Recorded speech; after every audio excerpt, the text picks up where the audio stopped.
निशा club के बिल्कुल विपरीत दिशा में भाग रही थी। ये तीनों लड़के भी उसके पीछे पगलाए हुए से भाग रहे थे। जिस लड़के को तमाचा पड़ा था वो तो अब भयंकर नजर आ रहा था, गुस्से में सुलगते हुए। भागते भागते निशा पीछे मुड़ मुड़ कर देख भी रही थी, पर वो लड़के अब भी उसके पीछे थे। उसने भागते हुए गौर भी नहीं किया।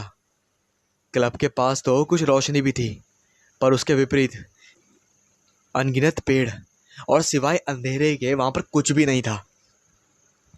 आसमान में चांद अपने पूरे आकार में था, जिसकी कुछ झुटपुट रोशनी उन दो तरफा पेड़ों से छिनकर उस वीरान रास्ते को रोशन किए हुए थी। काफी दूर भागते हुए निशा रुहाई हो गई। उसे अपनी गलती पर बहुत अफसोस हो रहा था। वो जानती थी अगर वो उन आवारा लड़कों की चुंगल में फंसी तो उसके साथ कितना बुरा हो सकता है, पर उसने इस बात पर गौर नहीं किया। जिस रास्ते वो निकल पड़ी है उस और भी कुछ अच्छा होने की संभावना ना के बराबर है। हील्स पहने होने के कारण उसके पाँव को काफ़ी तकलीफ हो रही थी, पर उसने सब कुछ नज़रअंदाज किया हुआ था। इतनी परेशानी के बीच उसे एक बार भी अपने मोबाइल फ़ोन का विचार नहीं आया। अचानक एक जोर की बिजली कड़की और उसके साथ ही तेज़ बारिश शुरू हो गई। वो अब भी बेतहाशा भीगते हुए बिना कुछ सोचे समझे भागती रही। उसके पीछे भागते हुए उन लड़कों ने जैसे ही देखा कि बरसात शुरू हो गई है, वो थोड़ा ठहर से गए और अपने आसपास के नज़ारे को देखा तो एक बार तो वो भी हैरान से रह गए। उनकी भी धड़कनें सिसक सी गईं। वो तीनों रुककर इधर उधर देखने लगे। उनमें से एक ने डर से सहमे हुए कहा, ऋषभ, जाने दे भाई, जाने दे उस लड़की को। यार ये रास्ता देख, कितना वीरान और कितना डरावना है। इससे पहले तो कभी नहीं देखा ये रास्ता। पता नहीं यार उसके चक्कर में किस रास्ते आ गए हम सब। दूसरे लड़के के भी उससे सहमति जताते हुए कहा, हाँ यार वो सही कह रहा है, छोड़ना यार, अपन दूसरी लड़की ढूंढ लेंगे। इसके पीछे जाने का कोई फायदा नहीं है, जाने दे भाई, इतनी भी कुछ खास नहीं है ये। उस तीसरे लड़के ने जब दोनों की बात सुनी तो गुस्से में सुलगते हुए उसने एक भद्दी गाली दी और कहने लगा, उसने मुझे थप्पड़ मारा है और तुम लोग कह रहे हो कि जाने दो। उसे तो मैं ऐसा सबक सिखाऊंगा, वो कभी भूल नहीं पाएगी। थप्पड़ मारने का कभी सोचेगी भी नहीं। वो बिल्कुल पगलाया हुआ था, बकवास किया जा रहा था। उसके दोनों दोस्तों ने उसे बहुत समझाया, पर कहते हैं ना, विनाश काले विपरीत बुद्धि। उसके दोस्तों ने आगे साथ जाने से मना कर दिया तो उसने उन्हें भी गाली बकते हुए पीछे की ओर धकेल दिया और खुद आगे बढ़ गया। इन दोनों के काफी पुकारने के बाद भी वह वापस नहीं मुड़ा। ये दोनों एक किनारे खड़े उसे देख रहे थे। वो लड़का जैसे ही जाने को हुआ, पीछे से एक तेज रफ्तार गाड़ी आई और उस लड़के को रौंदते हुए आगे बढ़ गई। ये देखकर पीछे खड़े दोनों लड़के सदमे में आ चुके थे। बिजली कड़कने से जो रोशनी हुई उसमें आगे का भयंकर नजारा देख निशा एक पल को डर के मारे चिंगार उठी। उसने पीछे मुड़कर देखा, पीछे अब कोई भी नहीं था। दूर दूर तक वो लड़के नजर नहीं आ रहे थे। निशा एक पल को बिल्कुल स्थिर हो गई। उसे अब समझ आ रहा था कि उससे कितनी बड़ी भूल हो चुकी है। उसे उस तरह उल्टे रास्ते नहीं भागना चाहिए था। कुछ देर रुककर वो इधर उधर देखने लगी। कुछ देर पहले आसमान में चांद खिला था, अब तो आसमान भी काले भयंकर बादलों को उड़कर किसी दैत्य सा नजर आ रहा था। आसपास ऊंचे ऊंचे पेड़ और अंधेरे के अलावा कुछ भी नजर नहीं आ रहा था। एक सीधी सड़क और उसे अपने बारिश के पानी से सराबोर करता हुआ वो इठलाता आसमान। निशा अब बिल्कुल ही सुस्त पड़ चुकी थी। थके कदमों से वो आगे की ओर जाने लगी। वापस लौटने में वो अब भी डर रही थी, क्या पता लड़के उसके पीछे हों। थके कदमों से वो आगे की ओर बढ़ती रही, इस उम्मीद से कि शायद कोई घर, कोई इंसान या कोई भी मतलब की चीज़ मिले। अचानक से उसे अपने मोबाइल का ख्याल आया। उसने देखा मोबाइल बिल्कुल गीला हो चुका था और एकदम बंद पड़ा था। उसने उसे काफ़ी बार ऑन करने की कोशिश करी, पर वो कामयाब नहीं हुई। अब वो बिल्कुल रुआई हो गई। बारिश अब भी जारी थी। धीमे कदमों के साथ वो अपने रास्ते पर आगे बढ़ती रही। बारिश अब कुछ कम हो चुकी थी। निशा ने आगे बढ़ते हुए ये महसूस किया कि जैसे जैसे कोई उसके बिल्कुल करीब है। किसी की ठंडी सांसें वो अपने कान के बिल्कुल करीब महसूस पा रही थी। वो जैसे ही पलटने हुई, एक तीखी फुसफुसाती हुई आवाज उसके कानों से टकराई। वो दिन अब नहीं आएंगे। उसके डर की सीमा ना रही। वो घबराकर पलटी कि फिसल कर आधे मुंह नीचे गिर पड़ी। उसने अपना सर उठाया और सामने का हौलनाक नजारा देखकर उसके होश फक्ता हो गए। ठीक उसके सामने एक जोड़ी पांव थे, जो कि जो कि पूरी तरह काले धूसर और कई जगह से चिरे हुए थे। उसके झट से ऊपर देखा तो वहां पर कोई नहीं था। वो पांव अब भी थे, पर बगैर शरीर के। उसने वापस सर उठाकर देखा तो वहां पर कोई नहीं था। अब की बार वो पांव भी नदारद थे। वो गिरती पड़ती उठती हुई वहां से और तेज भागने लगी। कुछ दूर भागते हुए उसे एक टीन की शेड से एक ढका हुआ छोटा सा दुकान जैसा कुछ दिखाई दिया। कुछ बहुत हल्की सी रोशनी की लौ उसे दिखाई दे रही थी उसमें। वह भागती हुई उस ओर बढ़ गई। निशा अभी उन लड़कों के डर से उभरी भी नहीं थी, और ये नई मुसीबत उसके गले पड़ गई थी। वो अभी तक सदमे में थी कि अचानक हुआ तो हुआ क्या था। वो एक जोड़ी पांव जैसे उसकी आंखों में छप चुके थे। उसे समझ नहीं आ रहा था कि ये सब हो क्या रहा है उसके साथ। भागते भागते उसकी सैंडल की एक हील मुड़ गई। वो अनियंत्रित होकर वापस एक और गिर पड़ी। एक हील टूट चुकी थी।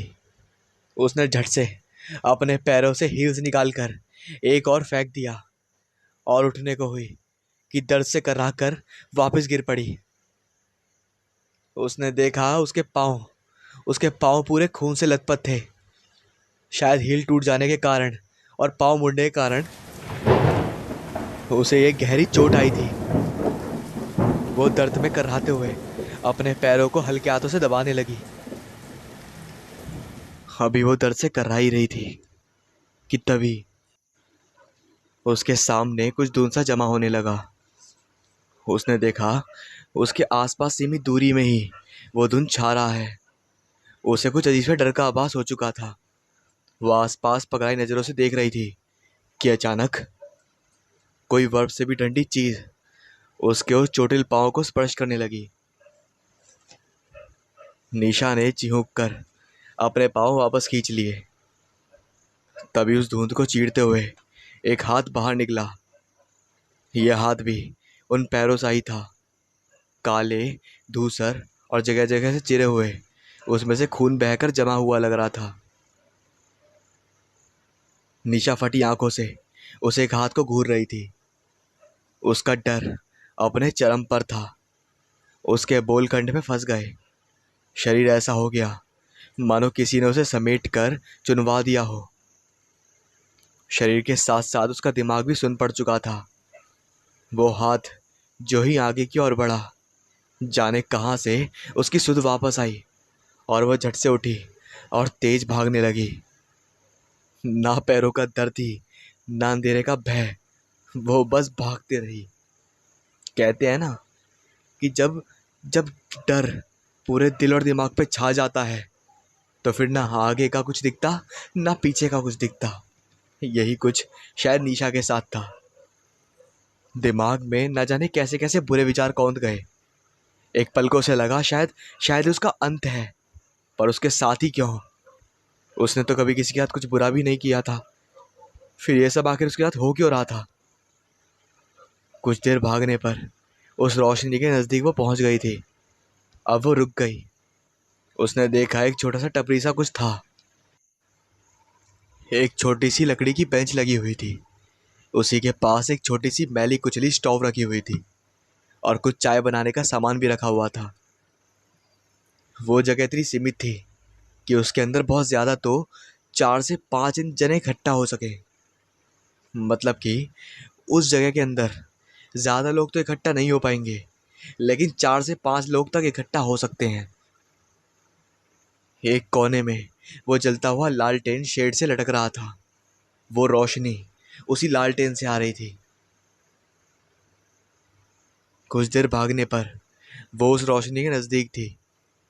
अब वो रुक गई।